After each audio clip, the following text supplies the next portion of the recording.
بارگاہ رسالت میں آپ صلی اللہ علیہ وسلم میں درود پاک کا ہدیہ پیش کریں۔ اللہم صلی علی سیدنا و مولانا محمد معدن الجود والکرم وآلہ واصحابہ الکرام وابنہ الکریم وبارک وسلم صلاة دائمتا سرمدا ابدا۔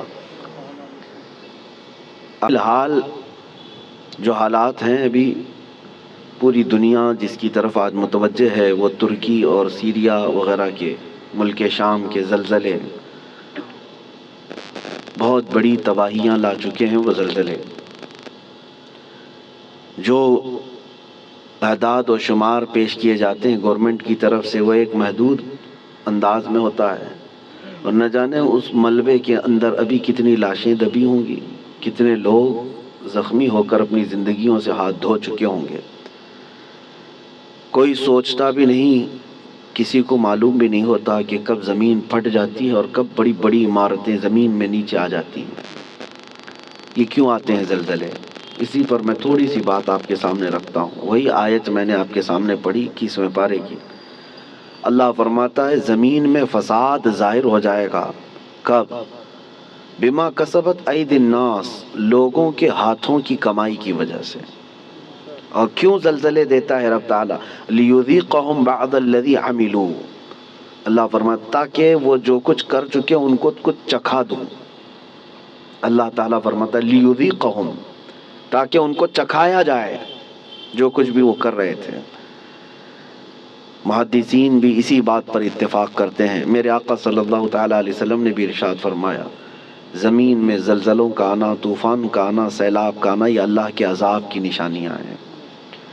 اللہ تبارک و تعالیٰ کے بڑے عذابات میں سے ایک آیت تو آپ مشہور سنتے ہوں گے، اذا زلزلت الارض زلزالہا، پوری سورہ ہے زلزال۔ زلزلہ کس کو کہتے ہیں؟ جھٹکے۔ آپ کی نظر میں تو صرف ارتھ کوئک ہے، اور سائنٹیفک اعتبار سے اس کو کہا جاتا ہے زمین کی نیچے کی تہیں جو ہیں، پرت، پلیٹس، جب یہ آپس میں ہل جاتی ہیں تو زمین پھٹ جاتی ہے۔ اندر لاوا ہوتا ہے زمین کے اندر، وہ ابل رہا ہوتا ہے، اور یہ پلیٹ جو ہے ڈس بیلنس ہوتی ہیں تو زمین کے اندر دراڑ آ جاتی ہے۔ سائنٹیفک اعتبار سے ان کی تحقیقات ہیں، ہزار سائنس جو ہے ترقی کر چکا ہو، لیکن یہ بھوکمپ، ارتھ کوئک، ان سب کے آنے سے پہلے وہ کبھی خبر نہیں دے پاتے۔ ہو جانے کے بعد وہ بتاتے ہیں کہ کتنے مقدار کا زلزلہ تھا، کتنا تیز جھٹکا تھا، اس کو ناپ کر کے تو بتا دیا جاتا ہے، لیکن جو ہلاکتیں ہیں اس کو بچا نہیں پاتے، نہ ہی سونامی کو نہ ہی زلزلوں کو۔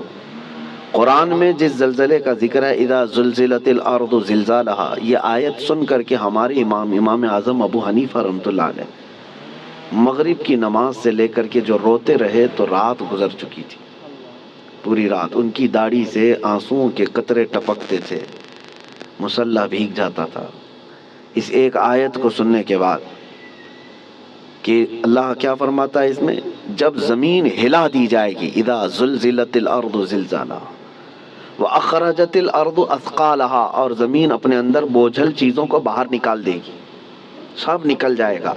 لیکن اس آیت میں جو زلزلے کا ذکر ہے وہ سب سے لاسٹ، فائنل اور بڑا زلزلہ ہے جو قیامت کے قریب ہوگا۔ اس وقت پوری دنیا کی زمین ہلا دی جائے گی، وہ ایک علاقے کی نہیں ہے، ایک ملک کی یا ایک خطے کی نہیں۔ اس سے پہلے مفسرین فرماتے ہیں کہ قیامت آنے سے پہلے بہت زلزلے آئیں گے۔ اب حدیث رسول میں آپ کو سناتا ہوں، امام بخاری رضی اللہ تعالیٰ عنہ نے اس حدیث کو اپنی بخاری شریف میں نقل فرمایا۔ اللہ کے حبیب صلی اللہ تعالیٰ علیہ وسلم نے ارشاد فرمایا جب امانتیں ضائع ہونے لگ جائیں، زنا عام ہو جائے اور گانے بازی کی کثرت ہونے لگ جائے، حضور پاک صلی اللہ علیہ وسلم فرماتے ہیں زمین میں زلزلوں کی کثرت ہوگی، ہر جگہ زلزلے آنے شروع ہو جائیں گے اور قیامت قریب ہوگی، ایک زمانہ دوسرے زمانے سے نہایت قریب ہو جائے گا۔ اور حدیث پاک بخاری شریف کی حدیث ہے، میرے آقا فرماتے ہیں مال کی فراوانی اتنی ہوگی، مال اتنا ہوگا جیسے لگتا ہوگا کہ ہر جگہ سے ابل رہا ہے مال، ہر ایک کے پاس مال آئے گا، مال آئے گا، غریب کوئی نہیں رہتے۔ آج کے حالات میں بھی دیکھیں آپ، غربت و افلاس بہت کم ہو چکی ہے۔ آج کے زمانے کا غریب وہ ہے جو پچھلے زمانے کا امیر تھا۔ آج کا جو غریب ہے اس کو غریب کس کو کہتے ہیں بھائی؟ اس کے پاس کار نہیں ہے، اس کے پاس بائک نہیں ہے، غریب ہے، اس کو آج غریب سمجھا جاتا ہے۔ کھاتا پیتا ہے، پہنتا ہے، گھر بھی ہے، سب ہے۔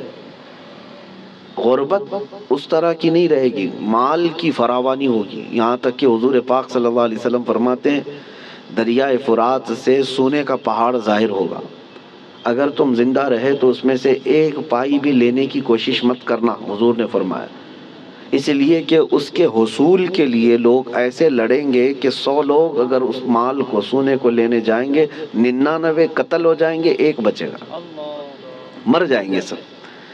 اور اسی حدیث پاک میں جو میں نے کہا زلزلے والی، اسی میں اللہ کے حبیب صلی اللہ علیہ وسلم نے فرمایا حرج بڑھ جائے گا، حرج بڑھ جائے گا۔ تو صحابہ نے پوچھا کہ حرج کیا ہے میرے آقا؟ حضور پاک صلی اللہ علیہ وسلم فرماتے ہیں ایک دوسرے کا قتل کثرت سے ہوگا۔ تو اس زمانے میں ہم آ چکے میرے عزیزو، زمینیں جب ہلا دی جاتی ہیں پڑوس کی، خوف سے ہمارا دل ہل جانا چاہیے۔ حضرت عمر ابن عبدالعزیز رضی اللہ تعالیٰ عنہ 5ویں خلیفہ راشد ہیں، ان کے زمانے میں کسی ملک میں زلزلہ آیا، زمین ہل گئی، تو وہاں کے جو گورنر تھے، وہاں کے جو ذمہ دار تھے، حاکم تھے، ان کے نام پر حضرت عمر ابن عبدالعزیز نے فوراً خط جاری کیا کہ جیسے ہی زلزلہ آیا، حالانکہ وہ زمانہ عمر ابن عبدالعزیز کا تھا، عدل و انصاف کا زمانہ، ان کے زمانے میں جس جگہ پر زلزلہ آیا تھا اس جگہ انہوں نے اتنا ٹائٹ کر دیا، کورونا میں جیسے کوارنٹائن وغیرہ کے معاملات تھے، ایسے حضرت عمر ابن عبدالعزیز نے سارے لوگوں کو ٹائٹ کر دیا، کہا اس پورے خطے کے لوگ کثرت سے استغفار کریں، سب استغفار میں مشغول ہو جائیں، کوئی ایک بندہ بھی نہ رہے۔ اور پھر وہاں کے حاکموں کو اور وہاں کے جو گورنر تھے ان کو خط لکھا کہ جتنا تمہارے پاس ہے سب کا سب صدقہ کر دو، خیرات کر دو، الصدقۃ تطفئ البلایا، میرے آقا صلی اللہ علیہ وسلم نے فرمایا صدقہ بلاؤں کو ٹال لیتا ہے، تمہارے پاس جو ہے وہ صدقہ کر دو، اس لیے کہ اللہ کا غضب تمہارے ہاں آیا ہے، اللہ کا عذاب تمہارے شہر میں آیا ہے، زلزلہ آیا ہے۔ تو سارے لوگوں پر آپ نے لازم کر دیا تھا کہ استغفار میں مشغول ہو جائیں اور صدقہ و خیرات کثرت سے کرنے لگ جائیں۔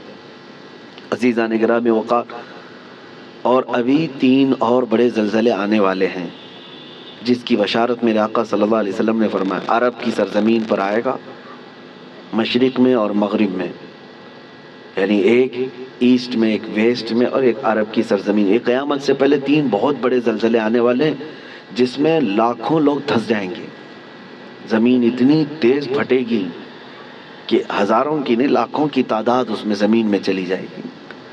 مشرق میں ہم لوگ بھی آتے ہیں، ویسٹرن میں دوسری کنٹریز ہیں، آپ کو پتہ یورپ وغیرہ، اور عرب ہے۔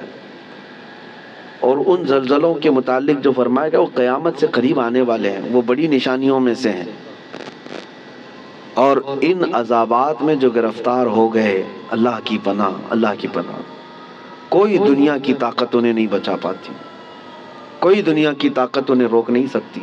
اسی لیے آج میں یہ میسج دینا چاہ رہا تھا کہ کثرت سے استغفار میں لگ جائیں، جتنا زیادہ ہو سکے، صرف اپنے لیے نہیں، اپنے بھائیوں کے لیے۔ سورہ انفال 9ویں پارے میں اللہ تعالیٰ فرماتا ہے وَمَا كَانَ اللَّهُ لِيُعَذِّبَهُمْ وَأَنْتَ فِيهِمْ وَمَا كَانَ اللَّهُ مُعَذِّبَهُمْ وَهُمْ يَسْتَغْفِرُونَ۔ آیت ہے، اللہ فرماتا ہے اللہ اس قوم کو عذاب نہیں دے گا اس لیے کہ اے محبوب آپ ان کے بیچ میں ہیں۔ ایک ذریعہ یہ ہے۔ دوسری بات اللہ تعالیٰ قرآن میں فرماتا وَمَا كَانَ اللَّهُ مُعَذِّبَهُمْ وَهُمْ يَسْتَغْفِرُونَ، اور اللہ ان کو اس وقت تک عذاب نہیں دے گا جب تک یہ استغفار کرتے رہیں گے، جب تک یہ استغفار کرتے رہیں گے۔ استغفار کیا ہے؟ استغفر اللہ ربی من کل ذنب واتوب الیہ، استغفر اللہ ربی من کل ذنب واتوب الیہ، استغفر اللہ ربی من کل ذنب واتوب الیہ۔ میرے عزیزو، کثرت سے استغفار کرو۔ اور اسی کو میں نے بہت پہلے کورونا کی جب ابتدائی حالات تھے اس وقت میں نے ایک اپنے چھوٹے سے میسج میں بیان میں نشر کیا تھا کہ اللہ کے حبیب صلی اللہ تعالیٰ علیہ وسلم نے ارشاد فرمایا کہ یہ عذاب الہی کی نشانیاں ہیں، استغفار کرو، اور جب تک استغفار کرتے رہو کہ اللہ اس عذاب میں مبتلا نہیں کرے گا۔ آج کہیں کسی پڑوس کے گھر پر آگ لگی ہو تو اس کی چنگاریاں تمہارے گھر کو بھی جلا سکتی ہیں، یہ مت سمجھنا کہ ترکی ہل گیا، ملک شام ہل گیا، یہ تو ہم بہت دور بیٹھے ہیں، زمین تو سب کی جڑی ہوئی ہے، زمین ایک ہی ہے، اور ان زلزلوں کے ساتھ اللہ تعالیٰ پوری دنیا کو یہ عبرت دینا چاہتا ہے۔ اسی لیے توبہ و استغفار کے ذریعے سے اپنے اعمال کی طرف توجہ دیں، اور وہ جو ہزاروں لوگ دھنس گئے ہیں زمینوں کے اندر، ان کے لیے مغفرت کی دعا کریں، اور جو آج قسم پرسی کے عالم میں وہاں پر ہیں، بڑی بڑی عمارتیں جو ڈھہ گئیں، بہت سارے لوگ بے گھر ہو چکے، ان کے مال مویشی سب ہلاک ہو چکے، ان کے لیے اپنے دل میں رقت پیدا کریں، وہ تمہارے بھائی ہیں، امت مصطفیٰ ہیں۔ نبی پاک صلی اللہ تعالیٰ علیہ وسلم نے یہی ارشاد فرمایا، مومن وہی ہے کہ جو دوسرے مومن کی تکلیف پر تڑپ جائے۔ مثل المؤمن کمثل جسد اذا اشتكى عضو تداعى له سائر الجسد بالسهر والحمى۔ ایک مومن کی مثال میرے آقا فرماتے ہیں سارے جسم کی طرح ہے، ایک عضو کو بھی تکلیف ہوگی تو پورے جسم میں بخار آ جائے گا۔ آج ترکی اور سیریا ملک شام کے غم میں ہم شامل ہیں، آج ہمیں ان کے لیے استغفار بھی کرنی ہے، ہمیں ان کے لیے دعائیں مغفرت بھی کرنی ہے، ان کے لیے رحم کی بھیک اللہ کی بارگاہ میں مانگنی ہے۔ میرے عزیزو، تنہائی میں اللہ تعالیٰ کی بارگاہ میں روتے گڑ گڑاتے مانگے، یقین جانو کہ آج اپنے بھائیوں کے لیے دعا کرو گے تو کل تمہیں کوئی مصیبت آئے تو ساری دنیا تمہارے لیے بھی دعا کرے گی، اور اللہ تعالیٰ دوسرے مومنین کے دلوں میں تمہارے لیے رقت پیدا کرے گا، تمہارے لیے رحم پیدا کرے گا۔ ان غریبوں کے لیے، ان قسم پرسی کے عالم میں موجود لوگوں کے لیے دعا کریں۔ میں آج کی اس محفل میں بس اتنا ہی کہنا چاہتا تھا، اور آیت کریمہ پھر ریپیٹ کرتا ہوں۔ اللہ فرماتا ہے ظہر الفساد فی البر والبحر، فساد ظاہر ہو گیا خشکیوں میں اور سمندروں میں، بما کسبت ایدی الناس، وجہ کیا ہے؟ اس لیے کہ لوگوں کے ہاتھوں کی کمائی ہے، ان کے اپنے برے اعمال ہیں، ان کے گناہ ہیں، ان کے شامت اعمال ہے۔ لیذیقہم بعض الذی عملوا، اور اللہ فرماتا ہے یہ کیوں ان کے اوپر عذابات آئے؟ تاکہ ان کو چکھایا جائے جو کچھ یہ کرتے تھے، اور ان کو چکھانے کے بعد مقصد کیا ہے؟ اللہ فرماتا ہے لعلہم یرجعون، تاکہ وہ دوبارہ لوٹ آئیں، تاکہ وہ اپنی پرانی حالتوں سے توبہ کر کے اچھی حالتوں کی طرف باز آ جائیں۔ اللہ کریم ہم سب کو کہنے سننے سے زیادہ عمل کی توفیق عطا فرمائے۔ اے رب کریم تیرے عذابات سے ہماری حفاظت فرما، ہم تیری آزمائشوں کے قابل نہیں مولا، تیرے امتحان میں اتارے جانے کے قابل نہیں۔ اے رحمان اے رحیم ہم سب کو آئے ہوئے عذابات سے محفوظ فرما دے۔ اے کریم خدا، تیرے رسول نے جو دعا کیا تھا تیرے دربار میں وہی دعا کرتا ہوں۔ اللہم انی اسألک من خیر ما سألک منہ نبیک سیدنا محمد صلی اللہ علیہ وسلم، اللہم انی اعوذ بک من شر ما استعاذک منہ نبیک سیدنا محمد صلی اللہ علیہ وسلم، اللہم ان اردت بعبادک فتنة فاقبضنا غیر مفتونین، فاقبضنا غیر مفتونین، فاقبضنا غیر مفتونین۔ اے اللہ اگر تو نے اپنے بندوں کے آزمائش کا ارادہ کر لیا ہے تو مولا ہمیں بغیر آزمائش کے اس دنیا سے اٹھا لے، ہمیں بغیر فتنوں میں مبتلا کیے تو اپنی بارگاہ میں بلا لے۔ اے اللہ ایمان کی سلامتی اور عزت کی سلامتی کے ساتھ دنیا سے ہمیں رخصتی عطا فرما۔ وصلی اللہ تعالی علی خیر خلق محمد وآلہ واصحابہ اجمعین برحمتک یا ارحم الراحمین۔